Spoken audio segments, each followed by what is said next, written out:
ഓം നമോ ഭഗവതേ സായിശ്വരായ. ശ്രീ സത്യസായി ഭാഗവതം. ശ്രീ രമണ മഹർഷി ഭഗവാൻ ബാബ മദിരാശിയിൽ ചെന്നൈ നീലാദ്രി റാവുവിന്റെ ഗൃഹത്തിലെത്തിയ സമയം 1950 ഏപ്രിൽ 14. വരദു, കൃഷ്ണ എന്നീ 2 യുവാക്കൾ സ്വാമിയെ സേവിക്കാനായി അവിടെയുണ്ട്. വരദുവാണ് ഈ സംഭവം വെളിപ്പെടുത്തിയത്. രാത്രി 9 മണിയായിട്ടുണ്ട്. പെട്ടെന്ന് സ്വാമി ഭാവം പകർന്നു. ഞങ്ങൾ സ്വാമി താഴെ വീഴാതെ മുറുകെ പിടിച്ചു. ഉടൻ ഭഗവാന്റെ ശരീരം മെല്ലെ ഉയർന്നു.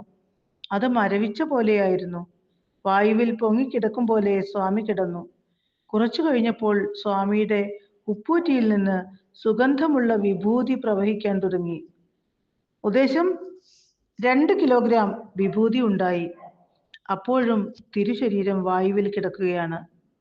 കുറെ കഴിഞ്ഞ് ബാബ ബാഹ്യബോധത്തിലേക്ക് മടങ്ങിയെത്തി. കുറച്ചുനേരം കിടക്കയിൽ കിടന്നു. അതിനുശേഷം സംഭവിച്ചത് എന്തെന്ന് ഞങ്ങളോട് സ്വാമി ആരാഞ്ഞു. ഞങ്ങൾ സംഭവിച്ച കാര്യങ്ങൾ സ്വാമിയോട് പറഞ്ഞു.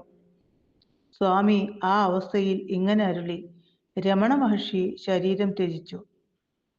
അത് പറഞ്ഞ നിമിഷം തൃപ്പാദത്തിൽ നിന്നും വിഭൂതി വർഷിക്കാനും ആരംഭിച്ചു.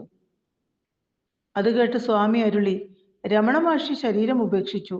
ഇവിടെ ഉണ്ടായ വിഭൂതി ഭക്തന്മാർക്ക് വിതരണം ചെയ്യൂ. രമണാശ്രമത്തിലെ രേഖകൾ പ്രകാരം 1950 ഏപ്രിൽ 14 വെള്ളിയാഴ്ച രാത്രി 8:57 രമണ മഹർഷി ഭൗതിക ശരീരം വെടിഞ്ഞു.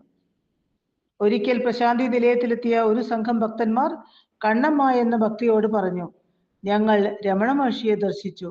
മഹർഷി ഞങ്ങളെ ഇങ്ങോട്ട് പറഞ്ഞയച്ചു. ഇവിടെ വന്ന് ഭഗവാനെ ദർശിക്കാനും ഭജനയിൽ പങ്കുകൊള്ളാനും ഉപദേശിച്ചു. അത്രമാത്രം മതി ജീവിത ലക്ഷ്യം നേടാനാകുമെന്നും മഹർഷി അരുളി. ഓം തത് സത്.